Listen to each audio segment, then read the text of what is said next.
Olá! Hoje a gente vai mergulhar em alguns momentos bem marcantes do livro do Êxodo, na Bíblia. Pegamos aqui umas passagens-chave que contam uma história e tanto. A ideia é extrair o essencial, sabe? Da saída dos israelitas do Egito e como eles começaram, assim, a se formar como povo. Acho que é perfeito para quem está começando a explorar esse texto, né? Vamos nessa? Com certeza, é uma jornada fascinante mesmo. A gente vai ver essa transição, né, da escravidão para a liberdade, o papel do Moisés como líder e, claro, a entrega da lei, que é o que vai moldar a identidade desse pessoal todo. É interessante ver como o texto descreve essa relação sendo construída passo a passo. Tudo começa num cenário bem pesado, né? Os israelitas lá, escravizados no Egito, sofrendo muito. Os primeiros capítulos 1 e 2 já mostram esse clamor por ajuda. E é aí que surge Moisés. Uma história de vida bem particular, né? Salvo do rio, criado ali na corte egípcia, mas depois tem que fugir. Bem complicado. Uhum. E o ponto de virada é o chamado divino lá no Monte Horebe, que é o Sinai. A cena da sarça ardente em Êxodo 3. Aquilo é muito forte. Queimava, mas não se consumia. E é ali que Deus se revela com aquele nome. É enigmático. Eu sou o que sou. E dá a missão para Moisés: voltar e libertar o povo. Com a promessa fundamental: eu estarei com você. Isso muda tudo para ele. Mas ele não aceita de primeira, né? É interessante ver a humanidade dele ali. Ele duvida, pergunta: quem sou eu para fazer uma coisa dessas, como está lá em Êxodo 4? Bem compreensível, eu diria. Sim, muito humano. Aí Deus oferece o Arão, o irmão dele, para ajudar a falar. Só que o confronto com o faraó não sai como ele imaginava. Não mesmo. Em vez de liberar o povo, o faraó aperta ainda mais. Manda fazer tijolo sem dar a palha. Está lá em Êxodo 5. Fica claro o tamanho do desafio, né? Mexer com poder não é fácil. Exato. E a resposta que a narrativa dá são as demonstrações de poder divino, as famosas pragas. Nos trechos que a gente separou, aparecem a das moscas e a peste nos animais dos egípcios, né? Em Êxodo 8 e 9. O objetivo era claro: persuadir o faraó. E aqui tem aquele ponto teológico que sempre gera debate, né? O tal do endurecimento do coração de faraó. Ah, sim. Complicado isso. É, o texto repete isso várias vezes. Levanta questões difíceis sobre livre-arbítrio, soberania divina, até onde o faraó tinha escolha ou se já estava tudo determinado. É um nó da história. E o clímax dessa tensão toda é a Páscoa. Êxodo 12 descreve isso em detalhes.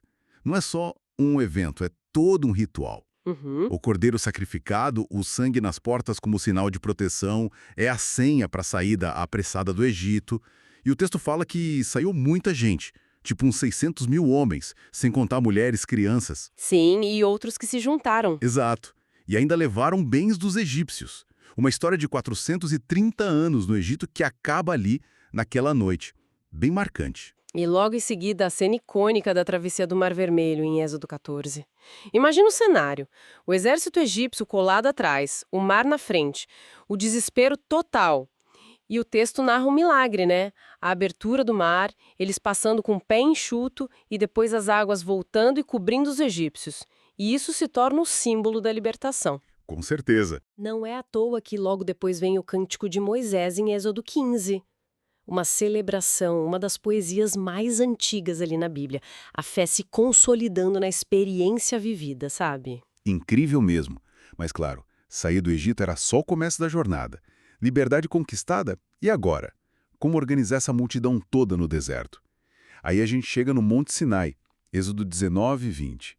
É o momento do pacto, da aliança formal entre Deus e o povo. É quando ele entrega os 10 mandamentos. As bases, né? Isso, tipo a constituição moral e religiosa deles. E junto vem outras leis, em Êxodo 21, que tratam de coisas bem práticas: justiça, propriedade, relações sociais. Basicamente, liberdade, mas com regras para funcionar. Exato. E para dar um centro para essa comunidade toda, para essa fé, vêm as instruções super detalhadas para construir o tabernáculo. Tá lá em Êxodo 26 e depois a construção em 35 a 38.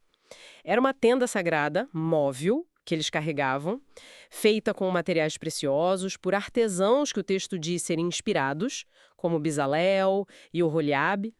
A ideia central era simbolizar que Deus estava ali, presente no meio deles. Faz sentido. Uhum. E as roupas especiais dos sacerdotes, do Arão e seus filhos, descritas em Êxodo 28, 39, também reforçavam essa ideia de santidade, de um culto organizado.